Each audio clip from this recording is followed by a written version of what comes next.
Selamat malam wanita sarang ada di rumah. Selamat kita beribadah kepada Tuhan. Kami yakin dan percaya ibadah kita saat malam ini tidak akan sia-sia, tetapi boleh memberikan kita kemampuan dan kekuatan. Saya yakin dan percaya juga kuasa Tuhan tidak terbatas walaupun hanya lewat online. Puji Tuhan, kita mau buka ibadah, kita berdoa. Bapa yang baik, Bapa yang kami panggil di dalam nama Tuhan kami Yesus Kristus, kami bersyukur Tuhan saat malam ini Tuhan kami boleh beribadah kepadamu walau hanya secara online Tuhan. Namun kami yakin dan percaya Engkau hadir di tengah-tengah ibadah kami. Engkau hadir di tengah-tengah perhimpunan kami, baik yang ada di rumah kaum wanita sarang ada. Kami yakin dan percaya kuasa-Mu menguasai hati dan pikiran kami Tuhan.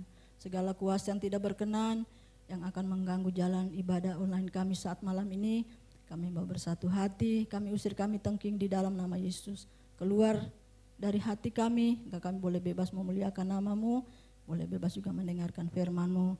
Para musik yang ada, urapi kami semua Tuhan, kami boleh menyenangkan dan menyukakan hati Engkau pada saat malam ini. Ini doa kami Bapa, kami buka ibadah kami saat malam ini, kami alaskan semua di dalam nama Yesus, jadi Allah dan Juru Selamat kami. Haleluya, amin. Puji Tuhan, kaum wanita sarang ada, kita bangga memiliki Allah yang senantiasa menolong dalam setiap kehidupan kita. Dan percaya saat ibadah kita ini, kita bangga juga memiliki Tuhan. Kita mau pujikan satu pujian. Sungguh ku bangga Bapa punya Allah seperti Engkau.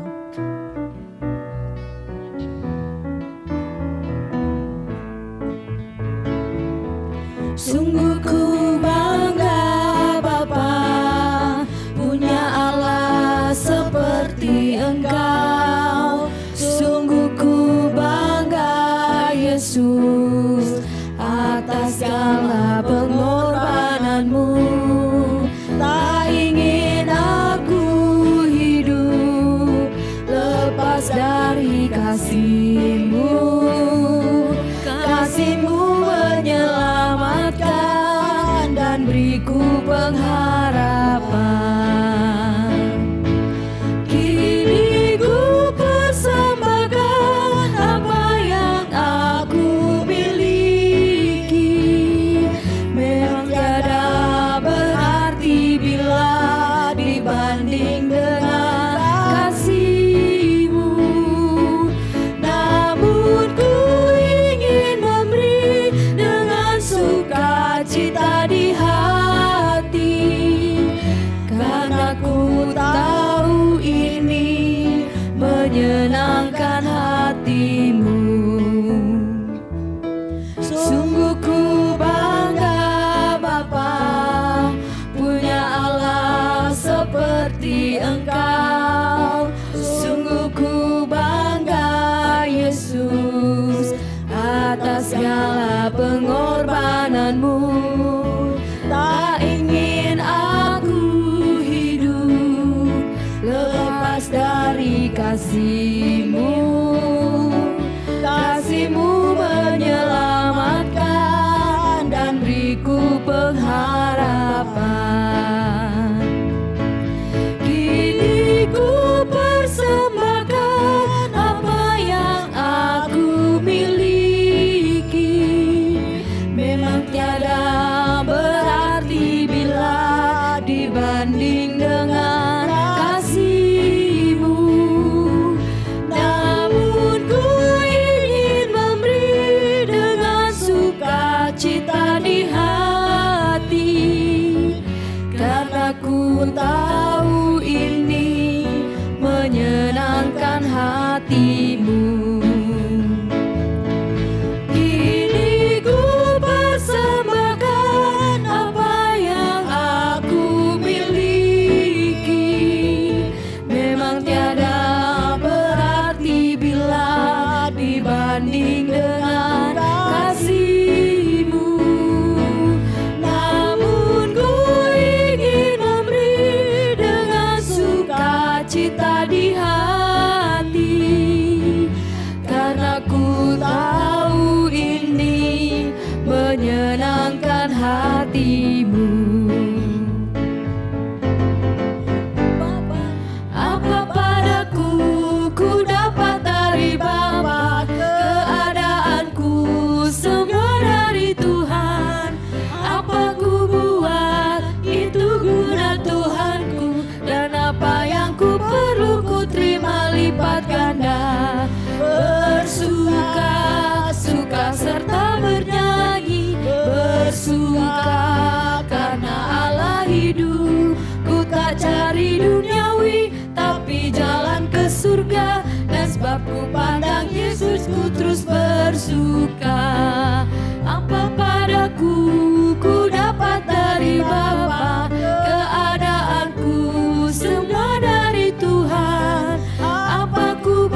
bernyanyi bersuka karena Allah hidup.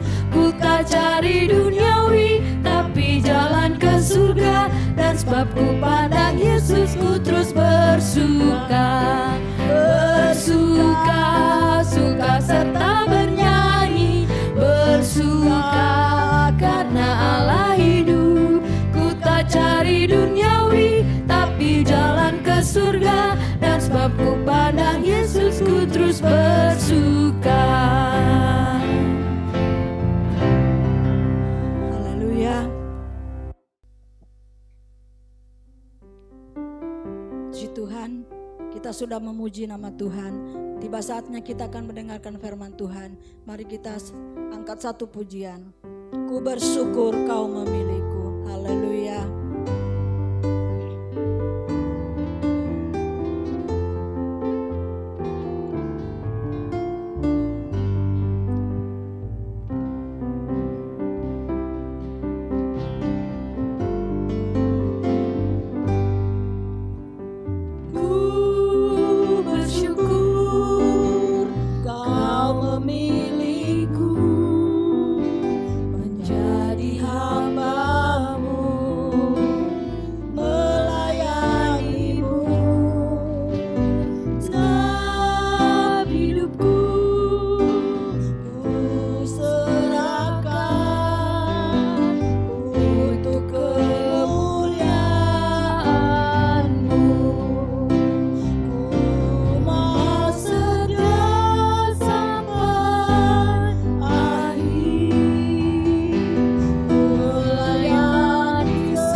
Haleluya.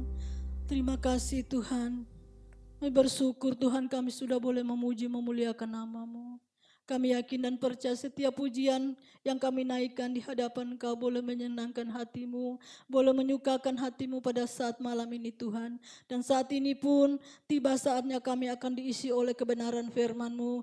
Namun sebelumnya Tuhan, mari Engkau menguasai hati dan pikiran kami, menguasai hamba-Mu yang Engkau sudah berikan tanggung jawab di atas pundaknya Tuhan, untuk menyampaikan kebenaran firman-Mu saat malam ini. Biar Tuhan Kau sembunyikan hamba-Mu di belakang salib-Mu, biar tengah tengah-tengah penyampaian sabdamu Tuhan, hamba-Mu sendiri yang akan Engkau sendiri yang akan nampak Tuhan. Bahkan Engkau sembunyikan dia di belakang salib Engkau Tuhan. Haleluya.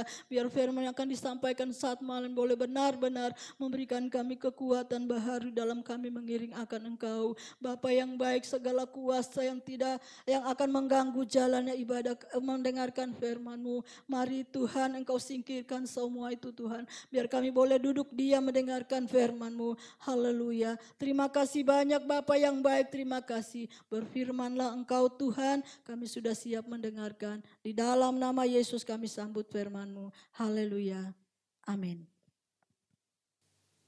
Salam sejahtera buat kita semua, wanita Sarah yang diberkati oleh Tuhan. Saat ini kita akan sama-sama belajar firman Tuhan lewat kebenaran firman Tuhan. Saya percaya lewat kebenaran firman Tuhan, kita boleh mengerti apa yang menjadi rencana dan kehendak Tuhan dalam hidup kita. Mari kita buka Alkitab kita. Kita akan baca di dalam kitab Amsal pasalnya yang ke-16. Amsal 16 ayatnya yang ke-32. Sekali lagi, Amsal 16 ayat yang ke-32. Firman Allah demikian.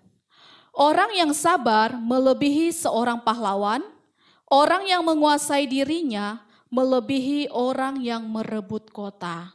Sekali lagi saya bacakan.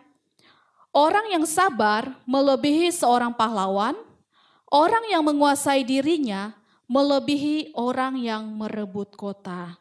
Puji nama Tuhan. Pada saat ini saya akan berikan judul renungan, sikap dalam menghadapi masalah dan pergumulan hidup. Sekali lagi untuk judul renungan pada saat ini saya berikan judul, sikap dalam menghadapi masalah dan pergumulan hidup. Sebagai manusia, selama kita hidup di dunia ini, pasti kita akan menghadapi yang namanya masalah maupun pergumulan hidup. Baik itu masalah atau pergumulan hidup lewat pribadi kita, masalah pergumulan hidup lewat rumah tangga, lewat usaha, lewat pekerjaan, pasti kita diperhadapkan dengan masalah. Pergumulan, karena kalau kita baca dalam kitab Ayub 7 ayat 1, di sana dikatakan bahwa bukankah manusia itu harus bergumul di bumi? Selama kita ada di muka bumi ini, sebagai manusia pasti kita akan menghadapi yang namanya masalah, pergumulan hidup.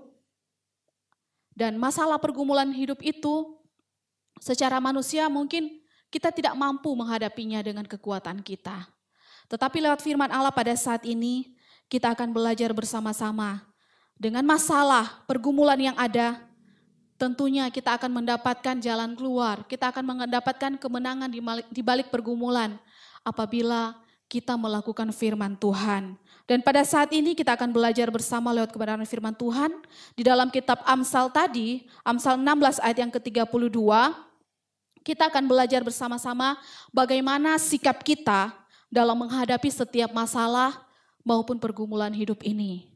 Ya, kalau saya bacakan lagi, orang yang sabar melebihi seorang pahlawan, orang yang menguasai dirinya melebihi orang yang merebut kota. Nah, sikap yang pertama sebagai orang yang percaya kepada Tuhan yang dapat kita lakukan dalam menyikapi setiap masalah pergumulan hidup di dalam dunia ini, yaitu yang pertama, kita harus memiliki sikap yang namanya sabar. Sikap sabar, ya. Pengertian dari kata sabar ini, di sini sabar berarti kita mampu menahan diri dari keluh kesah, ya. Ada banyak masalah, ada banyak pergumulan yang dihadapi, kadang membuat kita mengeluh, ya. Kadang membuat kita rasanya tidak mampu menghadapinya sehingga keluh kesah yang keluar, ya, dari hidup kita. Bahkan sabar ini juga memberikan pengertian tetap kuat dan tahan menghadapi situasi, kondisi yang sulit.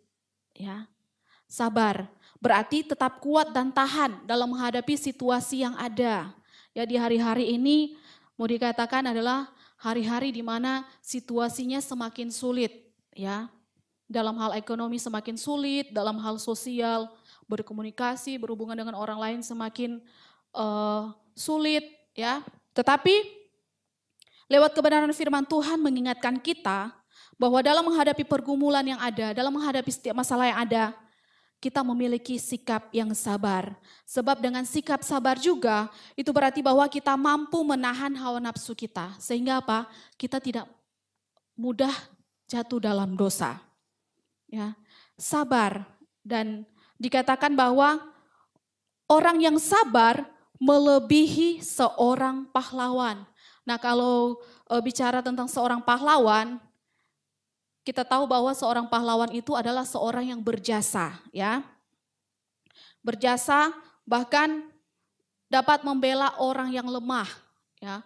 Membela orang yang lemah dan bersedia berkorban, entah itu berkorban dalam hal materi, berkorban dalam hal perasaan, terlebih berkorban nyawa sekalipun, ya. Itu seorang pahlawan, ya. Dia adalah seorang yang berjasa, bahkan rela berkorban. Nah, firman Tuhan berkata, orang yang sabar melebihi seorang pahlawan. Nah, sebagai orang yang percaya kepada Tuhan, tentunya kita harus menjadi pribadi-pribadi yang memiliki sikap sabar. Dan ketika kita memiliki sikap sabar, menjadi seorang pribadi yang sabar, itu berarti bahwa kita melebihi seorang pahlawan, ya. Kita melebihi seorang pahlawan. Dan kalau kita baca lewat kebenaran firman Tuhan, sikap sabar ini adalah salah satu komponen dari buah Roh Kudus. Ya, kita bisa baca buah Roh Kudus itu dicatat dalam Galatia 5 ayatnya yang ke-22 sampai 23.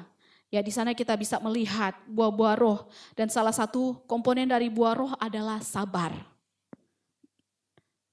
Nah, menjadi pertanyaan sekarang, dalam hal apa kita harus sabar? Ya. Dalam hal apa kita harus sabar?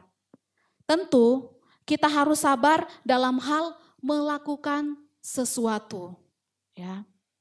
Entah itu pekerjaan atau apapun yang kita lakukan, dibutuhkan yang namanya kesabaran. Nah, untuk melakukan sesuatu kita harus sabar supaya apa? Supaya mendapatkan hasil, ya, hasil yang maksimal dan memuaskan. Tentunya apa yang kita kerjakan, ketika kita sabar untuk melakukannya, maka ada hasil maksimal, ada kepuasan yang dapat kita nikmati dari pekerjaan tersebut. Nah, selanjutnya kita harus bersabar dalam hal apa? Kita juga harus bersabar dalam hal mengharapkan sesuatu. Ya. Untuk mengharapkan sesuatu yang kita inginkan, dibutuhkan yang namanya sikap sabar. Ya. Ketika kita berharap situasi ini cepat pulih, maka kita harus sabar, ada waktunya. Ya, segala sesuatunya harus melewati proses dan proses itu dibutuhkan yang namanya sikap sabar. Nah, mengapa juga kita harus sabar? Karena Tuhan kita adalah Tuhan yang memiliki sikap sabar. Nah, karena Tuhan kita memiliki sikap yang sabar, Dia juga memberikan teladan dalam hal kesabaran. Ya. Di dalam Mazmur 145 ayat 8,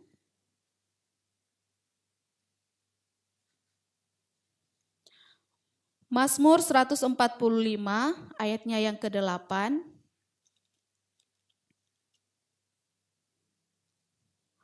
Tuhan itu pengasih dan penyayang, panjang sabar dan besar kasih setianya. Di sini kita melihat bahwa karakter daripada Allah kita, Allah yang kita sembah, adalah memiliki sikap sabar. Sehingga firman Allah berkata bahwa Tuhan itu pengasih dan penyayang, panjang sabar dan besar kasih setianya. Nah, sebagaimana Tuhan yang kita sembah adalah Tuhan yang memiliki sikap yang sabar, demikian juga kita, orang-orang yang percaya kepadanya, murid-murid Tuhan yang mengikut Tuhan, kita juga harus memiliki sikap seperti Tuhan kita. Sikap sabar dalam menghadapi situasi yang ada, dalam menghadapi apa yang kita harapkan, dibutuhkan yang namanya kesabaran. Ya, karena firman Tuhan berkata, orang yang sabar itu melebihi seorang pahlawan. Ya, dan kita harus bersabar melakukan sesuatu, mengharapkan sesuatu, dibutuhkan kesabaran. Karena apa? Karena kita memiliki Tuhan yang sabar. Tuhan yang kita sembah sabar, demikian juga dengan kehidupan kita pengikut orang-orang yang percaya kepadanya. Yang kedua, kita melihat sikap yang bagaimana yang harus kita lakukan supaya kita mampu menghadapi masalah dan pergumulan hidup ini. Ya, kalau tadi kita harus memiliki sikap sabar. Ya, yang kedua kita kembali dalam Amsal tadi, Amsal pasal 16 ayat yang ke-32. Orang yang sabar melebihi seorang pahlawan, orang yang menguasai dirinya melebihi orang yang merebut kota. Sikap yang kedua yang harus kita miliki ketika menghadapi satu keadaan, situasi, masalah yang mungkin begitu berat, yang rasanya tidak ada jalan keluar. Yang kedua yaitu kita harus memiliki sikap yang namanya penguasaan diri. Ya, menguasai diri. Penguasaan diri adalah hal yang sangat penting bagi kita orang percaya. Untuk kita keluar dari masalah, yang namanya penguasaan diri ini sangat penting dalam hidup kita. Karena penguasaan diri ini juga, kalau kita lihat dalam buah roh, adalah salah satu komponen dari buah roh. Ya, mulai dari kasih sampai penguasaan diri. Ketika kita memiliki penguasaan diri, maka kita akan mampu mengasihi orang lain. Ketika kita memiliki penguasaan diri, maka kita akan mampu juga yang namanya bersukacita, ya, dan seterusnya. Jadi penguasaan diri adalah hal yang penting dalam kehidupan kita. Nah, arti dari penguasaan diri berarti bahwa dapat mengendalikan diri atau mampu mengontrol diri. Ya, itu penguasaan diri. Kita dapat menahan diri, mengendalikan diri kita, bahkan kita mampu mengontrol diri kita, termasuk emosi kita. Ya. Dan secara rohani, penguasaan diri ini juga adalah suatu kekuatan dalam diri seseorang untuk menjauhkan diri dari dosa. Ya. Penguasaan diri adalah suatu kekuatan dalam diri seseorang untuk menjauhkan diri dari dosa dan tidak menuruti keinginan daging. Ketika seseorang memiliki penguasaan diri dalam dirinya, maka itu berarti bahwa ada kekuatan dalam dirinya untuk menjauhkan diri dari yang namanya dosa, dari yang namanya keinginan daging. Ya. Dan penguasaan diri ini sekali lagi saya katakan sangat penting dalam kehidupan kita orang yang percaya. Nah, dalam hal apa kita harus menguasai diri? Yang pertama, dalam hal pikiran. Ya.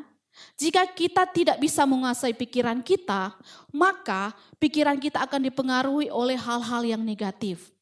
Nah, ketika pikiran kita sudah dipengaruhi dengan hal-hal yang negatif, otomatis perbuatan kita, tindakan kita adalah hal-hal yang negatif.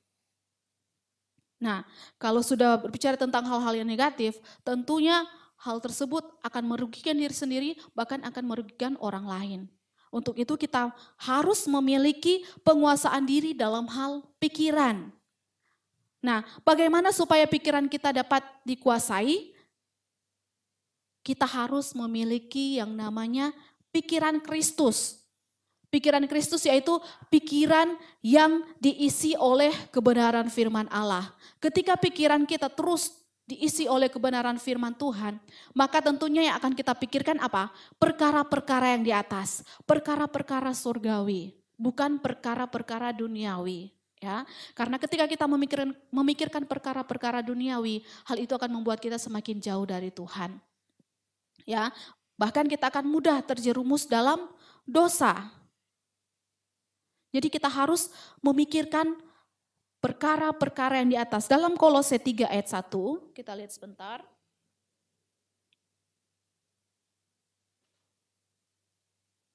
Dalam Kolose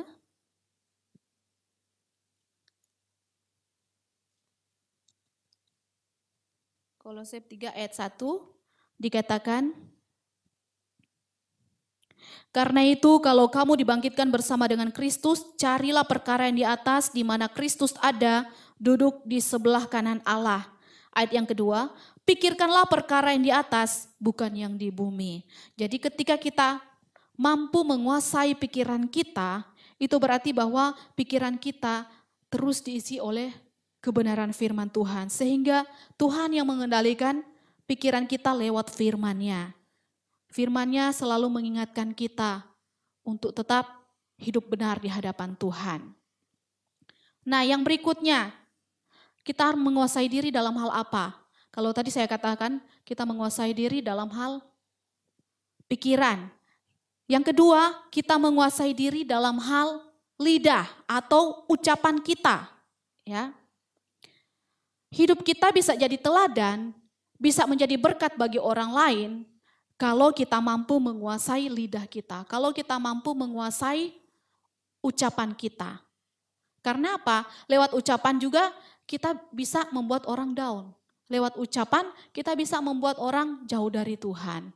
Tetapi sebaliknya, ketika ucapan kita mampu dikuasai, ya, kita mampu menguasai ucapan kita sehingga bisa menjadi berkat bagi orang lain, maka ucapan kita itu menjadi berkat, harus menjadi berkat bagi orang lain, ya.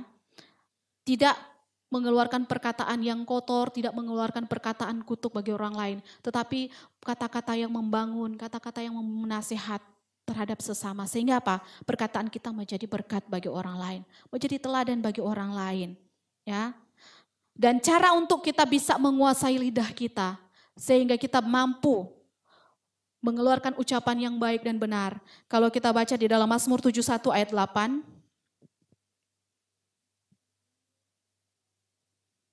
Mazmur 71 ayat 8.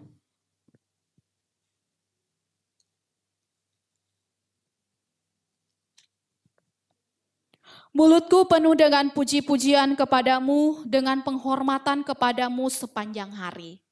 Jadi supaya kita mampu menguasai lidah ucapan kita, maka mulut kita harus dipenuhi dengan puji-pujian kepada Tuhan. Ya, ketika kita terus memuji Tuhan, menyembah Tuhan, maka di sana kita akan melihat hadirat Tuhan akan dinyatakan dalam hidup kita. Bahkan persekutuan kita dengan Tuhan semakin intim, semakin dekat. Jadi kita harus mampu menguasai pikiran kita, menguasai lidah kita. Dan yang ketiga, kita harus mampu menguasai mata kita, ya, karena lewat mata juga kita bisa jatuh dalam dosa.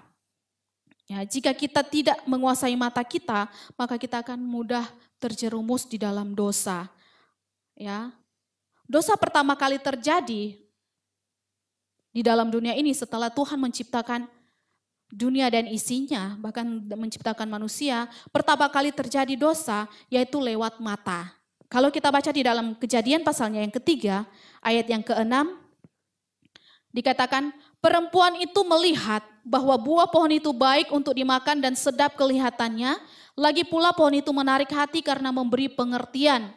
Lalu ia mengambil dari buahnya dan dimakannya dan diberikannya juga kepada suaminya yang bersama-sama dengan dia dan suaminya pun memakannya. Puji Tuhan. Di dalam Kejadian 3 ayatnya yang ke-6, di sini Hawa, ya, manusia yang diciptakan Tuhan sesudah Adam, dikatakan bahwa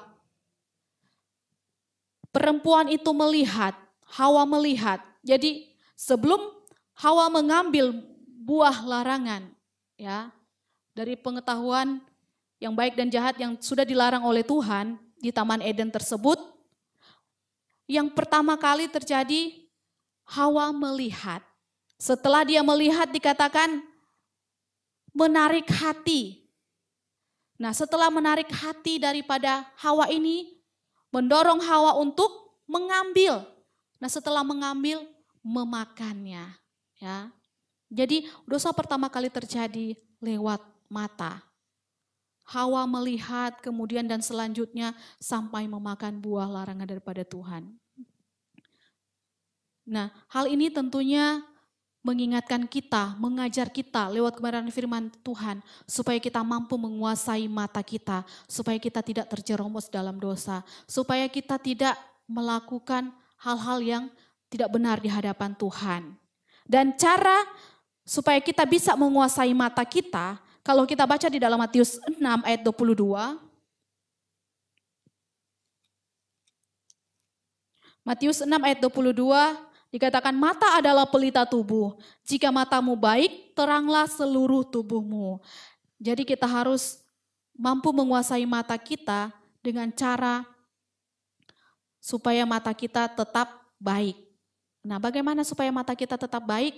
Ya tentunya mata kita dipergunakan untuk hal-hal yang positif, hal-hal yang menjadi berkat. Contohnya, mata kita bergunakan untuk membaca firman Tuhan. Ya, semakin banyak firman Tuhan yang kita baca, semakin banyak firman Tuhan yang menjadi pengetahuan dalam kehidupan kita. Di dalam Ayub 42 ayat 5, Ayub 42 ayat 5, ini kesaksian daripada Ayub dikatakan, Ayub 42 ayat 5, hanya dari kata orang saja aku mendengar tentang engkau, tetapi sekarang mataku sendiri memandang engkau. Ya, cara yang selanjutnya bagaimana kita mampu menguasai mata kita, selain membuat mata kita tetap memiliki pandangan yang baik, kita juga harus tetap memandang kepada Tuhan. Dia adalah sumber segala sesuatu dalam kehidupan kita. Kita terus memandang kepada Tuhan. Apapun masalah yang kita hadapi, pergumulan yang kita hadapi di hari-hari ini, mari mata kita tetap terarah kepada Tuhan. Sebab Tuhanlah yang menjadi sumber pertolongan kita. Dan sebagai kesimpulan firman Tuhan pada saat ini, untuk memiliki sikap yang sabar dan memiliki sikap penguasaan diri dalam hidup kita, hal itu memang dibutuhkan proses yang panjang. Tetapi lewat Roh Kudus, kita minta kepada Tuhan supaya Roh Kudus memampukan kita dan kita dapat menghasilkan buah roh. Dan ketika kita menghasilkan buah roh, maka kita akan mampu menjadi berkat bagi orang lain. Puji nama Tuhan, biarlah renungan firman Tuhan ini boleh menjadi berkat bagi kita semua, khususnya bagi kaum wanita Sarah yang ada. Tuhan Yesus memberkati. Puji Tuhan, kita sudah diberkati dengan kebenaran firman Tuhan. Biarlah kebenaran firman Tuhan membawa kehidupan kita untuk selalu hidup seturut dengan kehendak Tuhan, menyenangkan hati Tuhan. Kita hidup sabar, memiliki sikap penguasaan diri, sehingga kita selalu menyenangkan hati Tuhan. Dan mata kita hanya tertuju kepada Tuhan, sehingga kita mampu melakukan firman Tuhan. Kita naikkan pujian, mataku tertuju padamu. Kita akan akhiri ibadah kita pada saat ini. Haleluya.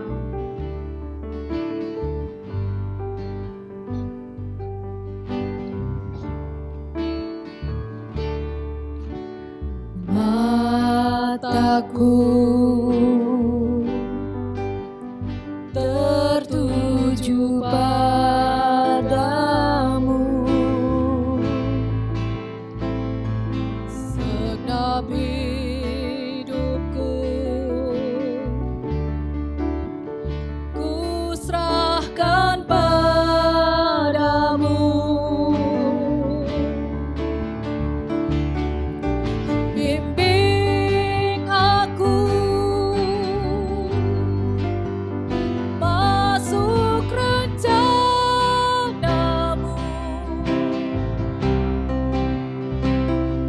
untuk membesarkan kerajaan-Mu.